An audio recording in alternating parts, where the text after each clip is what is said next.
Hello everyone, welcome to next session of combinational circuits. हम लोग इसमें देखेंगे डीमल्टीप्लेक्सर के बारे में। डीमल्टीप्लेक्सर और डीकोडर काफ़ी सिमिलर होते हैं। जो डीकोडर विद एनेबल पिन है ना, उसी में अगर पिन्स के संग छेड़छाड़ कर दें वो डीमल्टीप्लेक्सर हो जाता है। उसके बारे में हम देखेंगे आगे, ठीक है। पहले थ्योरी देखते हैं। Demultiplexer is one two many switch. Multiplexer क्या था? मैनी टू वन था ना, तो डीमल्टीप्लेक्सर क्या होगा? वन टू मैनी, मतलब एक इनपुट होगा और बहुत सारे आउटपुट होंगे। It is use in time division multiplexing. Multiplexer और डीमल्टीप्लेक्सर दोनों ही टाइम डिवीजन मल्टीप्लेक्सिंग में काम आते हैं। ये सर्किट है इसका, एक इनपुट और चार आउटपुट। 1x4 डीमल्टीप्लेक्सर है ये, और चार आउटपुट है, तो कितने सेलेक्ट लाइन्स चाहिए? दो सेलेक्ट लाइन्स। ट्रुथ टेबल देख लेते हैं। 0 0 0 1 1 0 1 1। अगर 0 0 होगा तो इनपुट किस पे आ जाएगा? इस वाले नोड पे आ जाएगा, बाकी सब ज़ीरो रहेंगे। अगर 0 1 होगा तो इनपुट इस वाले नोड पे आ जाएगा, बाकी सब ज़ीरो रहेंगे। अगर 1 0 होगा तो इनपुट इस वाले नोड पे आ जाएगा, बाकी सब ज़ीरो रहेंगे। और अगर 1 1 होगा तो इनपुट इस वाले नोड पे आ जाएगा, बाकी सब ज़ीरो रहेंगे। ठीक है, देखते हैं। It is decoder with enable pin. ये हम क्यों बोल रहे हैं? अगर हम 2x4 डिकोडर बनाते हैं तो कैसे बनता है? 2 उधर inputs, 4 outputs with enable pin, मतलब एक एनेबल पिन दे दी ई अगर 0 होगा डिसेबल हो जाएगा, ई अगर 1 होगा तो एनेबल हो जाएगा सर्किट। यही एनेबल पिन अगर हम इधर लगा दें, इनपुट्स इसके इधर लगा दें और ये आउटपुट्स, तो इस एनेबल पिन पे इनपुट देंगे आई, ये सेलेक्ट लाइन्स की तरह काम करेगा, और ये आउटपुट, ये क्या हो गया? डीमक्स हो गया 1x4। ठीक है, समझ में आ गया? हम लोगों ने इसका सर्किट देखा था ना, वैसा ही सर्किट है डीमक्स का। S1 S0 S1 S0 S1 S0 और S1 S0। इसमें 0 0 0 1 1 0 1 1। ठीक है,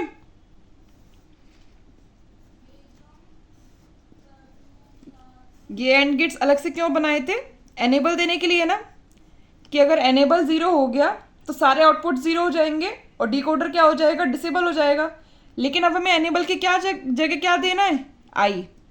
सबके संग हमें क्या देना है? आई। तो मतलब हमारा इसमें क्या हो जाएगा? M0 इंटू आई। ये क्या हो जाएगा? M1 इंटू आई। उसमें ई होता था ना, और ई 1 या फिर 0 होता था। यहाँ पे आई इनपुट कुछ भी दोगे, जो भी आप दोगे। M2 आई, M3 आई। तो इसकी इक्वेशन क्या हो गई? Equation of demux is equal to क्या हो गई? M0 I plus M1 I plus M2 I plus M3 I. ठीक है, जो भी 0 हो जाएगा टर्म वो हट जाएगा, जो 1 होगा वो बचेगा। ठीक है ना, आगे देखते हैं। 2x4 का देख लिया, 3x8 का और देख लेते हैं कि डिकोडर कैसे। डीमक्स और डिकोडर सेम है। 3x8 डिकोडर में क्या होता है? 3 इनपुट्स 8 आउटपुट्स और एक एनेबल पिन है ना। ये एनेबल पिन इधर आ जाती है डीमक्स में, और इससे इनपुट दिया जाता है। Inputs as a select line काम करते हैं, और ये 8 आउटपुट्स। ठीक है, ये डिकोडर है, ये डीमक्स है। ये वाले क्वेश्चंस डिकोडर में करे थे आपने ना। हम लोग वहाँ पे विद एनेबल पिन ले रहे थे, और decoder with enable pin demux की तरह काम करता है, तो वही शॉर्टकट यहाँ पे भी काम आ जाएगा। क्या पूछा है? 1x16 डीमक्स बनाने के लिए कितने, नहीं, 1x16 डीमक्स से कितने 1x256 डीमक्स बनेंगे? 256 डिवाइड बाई 16 क्या आएगा? 16। 16 का फिर से डिवाइड करो 16 से, क्या आएगा? 1। दोनों का प्लस कर दो, 16 + 1 इज इक्वल्स टू 17। 17 डीमक्स लगेंगे। ठीक है, ये वाला क्वेश्चन देखते हैं। इसमें हमें एफ निकालना है, तो पहले हम इधर से सॉल्व करना चालू करते हैं। डी नॉट है इधर, पहले ये सर्किट दिए देख लेते हैं ये है क्या है। इधर बबल लगा हुआ है, इधर बबल लगा हुआ है। अगर हमने यहाँ पे ए दिया और यहाँ पे बी दिया तो ए का बार होगा, बी का बार होगा, दोनों का इनटू होगा और पूरे पे बार, यहाँ पे भी बबल दे रखा है। डी मॉर्गन्स लगाएं, ए प्लस बी, तो मतलब ये क्या है, और गेट है, ये एक और गेट है। ठीक है, तो इसने क्या किया है, और गेट लगाया डी नॉट डी वन के बीच में, तो मतलब यहाँ पे क्या आ जाएगा, D not plus D one. D two D three के बीच में और गेट है तो D two plus D three. यहाँ पे क्या आ गया, ये हम मान लेते हैं जी, तो जी क्या हो जाएगा, D not plus D one plus D two plus D three, और सबका मल्टीप्लाई आई चलता रहेगा। ई क्यों नहीं चलता था, क्योंकि ई वन था, इसमें आई हमें पता नहीं है वन होगा कि जीरो होगा, जैसे हम आई लेके चलेंगे। ठीक है, तो ये क्या है, मिन टर्म्स ही तो है, D not D one D two D three, 0 0 0 1 1 0 1 1। जब सारे प्लस हो रहे हैं तो वो 1 बना लेते हैं इंटू आई, तो जो इनपुट है वो यहाँ पे आ गया, जी पे आ गया, और यहाँ से क्या दिया जा रहा है, सी दिया जा रहा है। अब हमें एफ तक पहुँचना है। हमारा क्वेश्चन किससे रिड्यूस हो गया, हमारे पास रह गया है बस 2 क्रॉस 4, यहाँ पे आई है, यहाँ पे सी है, ये एफ है, ये रह गया है। अब एफ क्या होता है, एफ की इक्वेशन क्या होती है, ये और ये चाहिए, 0 और 1। 0 और 1 कब चाहिए होता है, जब 0 0 प्लस 0 और 1 है ना, दिख नहीं रहा, ये बना लिया। इसको हमने रिड्यूस कर लिया क्वेश्चन को, बचा हमारे पास इतना सा क्वेश्चन बचा था, क्योंकि हमें मालूम पड़ गया था जी की वैल्यू आई है, तो हमने यहाँ पे आई लिख दिया और सी लिख दिया। अब ये क्वेश्चन बचा है हमारे पास, हम लोगों ने एफ निकाला।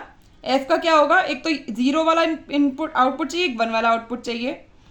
0 पे क्या आता है, कब होता है, जब 0 0 होता है, मतलब आई बार और सी बार, और ये क्या होता है 0 1, मतलब आई बार और सी। जब इसको सॉल्व करेंगे आई बार कॉमन ले लेंगे, मतलब सी बार प्लस सी, मतलब I bar, F is equals to, ठीक है, फंक्शन आ गया, ये आंसर है, F is equals to I bar, ही आंसर है। ठीक है, आगे देखते हैं, कुछ एमसीक्यू क्वेश्चंस कर लेते हैं। What is the number of select lines required in a single input and output DMUX? DMUX दे रखा है, क्या दे रखा है, सिंगल इनपुट एन आउटपुट की सेलेक्ट लाइन्स कितनी होंगी। हमें मालूम है 1:16 की सेलेक्ट लाइन कैसे निकालते हैं, 2 की power n is equals to 16, तो n क्या आता था यहाँ पे 4 है ना, तो n कैसे निकाला है हमने, log 2/16 किया है ना, उसी से तो 4 आया है आंसर। तो सेलेक्ट लाइन्स कैसे निकलती हैं, ऐसे। ठीक है, ये वाला क्वेश्चन देखते हैं। ए क्या कह रहा है, a demux cannot be used at decoder. हमने अभी देखा है डिकोडर विद एनेबल पिन ही डीमक्स होता है, तो ये तो गलत हो गया ना कि डीमक्स तो डिकोडर की तरह यूज कर सकते हैं हम लोग, तो ए ही गलत हो गया। ए किसमें गलत है, इसमें और इसमें। A demux selects one of many output. Demux क्या करता है, बहुत सारे आउटपुट्स हैं, उसमें से एक सेलेक्ट करता है, हाँ, whereas a decoder select an output corresponding to coded input. लेकिन डिकोडर क्या करता है, ये इनपुट्स जो हैं उस पर डिपेंड करता है कि कौन सा आउटपुट मिलेगा। हाँ, ये भी ठीक है, तो क्या है, आर ट्रू है, आंसर क्या होगा, सी होगा। एक और क्वेश्चन देख लेते हैं, which of the following are correct, कौन कौन से करेक्ट है। An 8 input mux can be use to implement any 4 variable function. ये वही वाला कॉन्सेप्ट है, ऑप्टिमल डिजाइन वाला। 8 इनपुट मक्स मतलब 1:8, सॉरी 8:1 मक्स है ना, क्योंकि 1 आउटपुट होता है। Can be used to implement any 4 variable function, नहीं, 8:1 से दो चीज़ बन सकती हैं, या तो ऑल 3 वेरिएबल फंक्शंस या फिर सम 4 वेरिएबल फंक्शंस। ये तो हमने सीखा है ऑप्टिमल डिज़ाइन वाले उसमें कॉन्सेप्ट में। तो यहाँ पे एन ही लिखा है ना, तो सारे कोई भी अगर जो नहीं बन सकते वो भी दे दिया तो नहीं बन सकता ना 8:1 से, तो ये गलत हो गया। ठीक है, आगे देखते हैं। A 3:8 demux can be use to implement any 4 variable function. क्या आंसर है? 3:8 डीमक्स है 3:8, तो यहाँ पे 3 वेरिएबल ही तो चाहिए रहेंगे। 3 वेरिएबल सारे 4 वेरिएबल का कैसे कर लेगा? वही वो मल्टीप्लेक्सर वाला काम है। जब हम 3:8 दे रहे हैं तो सारे थोड़ी बना सकता है 4 वेरिएबल के, ये भी गलत हो गया। बाकी 64 input mux can be build using 9 muxes of 8 input. देखते हैं 64/8 क्या आंसर है? 8। 8/8 क्या आंसर है? 1। 8 + 1 = 9। सही है। ए 6:64 demux can be build using 9 demux of 3:8। 64/8 क्या है? 8, और 8/8 क्या है? 1। सेम है, एक मक्स के ऊपर दे रखा है, एक डीमक्स के ऊपर दे रखा है, तो 8 + 1 = 9। सही है ना? 8 डीमक्स लगेंगे। तो कौन कौन सा सही है? सी और डी, मतलब 1, 2, 3 और 4 सही है। तो ऑप्शन क्या आएगा? ये। वैसे हम यहीं से देख सकते थे 1 ऑप्शन गलत हो गया, और सभी में 1 लिख रहा था, तो हम लोग को नीचे देखना ही नहीं था, सीधे सी ऑप्शन करेक्ट कर देना था, हमारा टाइम बच जाता है ना। ये डी मल्टीप्लेक्सर यहाँ पे ख़त्म हो गया है, और हम लोग सेशन को भी यहीं पे ब्रेक कर देते हैं। हम लोग आगे सीखेंगे एनकोडर के बारे में, एनकोडर, प्रायोरिटी एनकोडर। ठीक है, थैंक यू।